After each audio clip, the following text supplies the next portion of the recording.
যারা বলছে তাদের বিরুদ্ধে আইন পাস করে যথাযথ শাস্তির ব্যবস্থা করা হোক, এই প্রস্তাবে সমর্থন করছি। পরিশেষে শুধু জানাতে চাচ্ছি, প্যালেস্টাইনে নির্যাতিত নিপীড়িত মানুষদের পাশে আমরা আছি।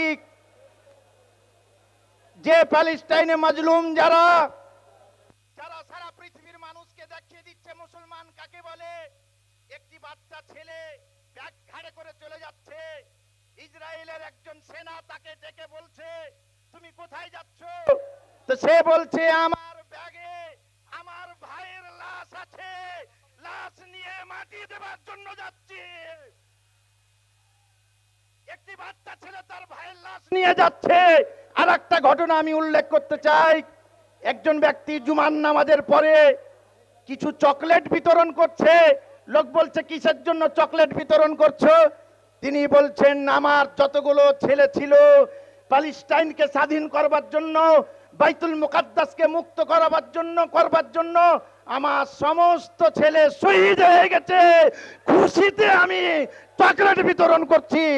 তাই আজকে জমিয়ত উলামা হিন্দের নেতৃত্বে যতগুলো এজেন্ডা নিয়ে এসেছি আমরা জানাতে চাচ্ছি।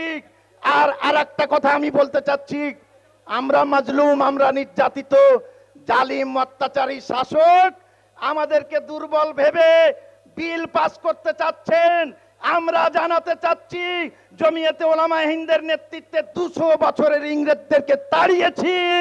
ইনশাআল্লাহ জমিয়তের আন্দোলনে আপনার 14 বছরের গদিও ঠিক থাকবে না।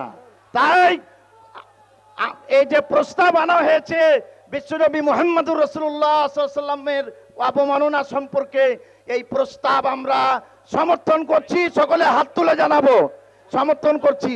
আজকে কলকাতার রাজপথ মৌলানা সিদ্দিকুল্লাহ চৌধুরী সাহেবের নেতৃত্বে আর একটা কথা জানিয়ে দিতে চাচ্ছি, হযরত আপনি ডাকুন, পশ্চিমবঙ্গের লক্ষ লক্ষ লোক ওয়াকাফের জন্য, মসজিদ মাদ্রাসা ঈদগাহ কবরস্থানের জন্য প্রাণ দিতে প্রস্তুত আছে। নারে তাকবীর।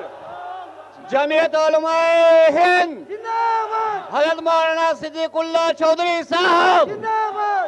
তাহফুজে নামুসে রিসালাত।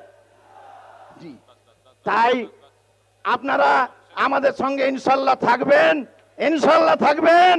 আমরা যে কোনো পরিস্থিতিতে জমিয়তের নেতৃত্বে হযরত মাওলানা সিদ্দিকুল্লাহ চৌধুরী সাহেবের নেতৃত্বে আগামীতে বড় আন্দোলন ইনশাআল্লাহ আরো বৃহত্তর আন্দোলন করব।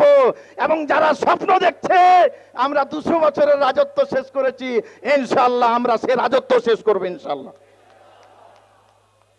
এই প্রস্তাব এবং সমর্থনের পরে আজকের এই সমাবেশের অত্যন্ত গুরুত্বপূর্ণ দ্বিতীয় প্রস্তাব, ওয়াকফ বিলের উপরে 2024 সালের ওয়াকফ বিল।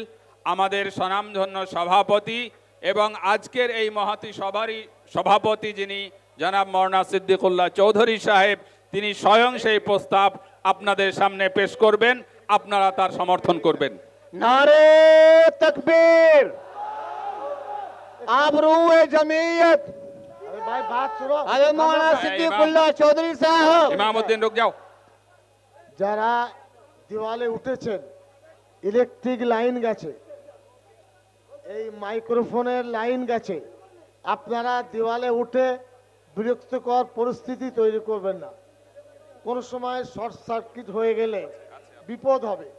আপনারা ওখান থেকে নেমে সামনে আসুন।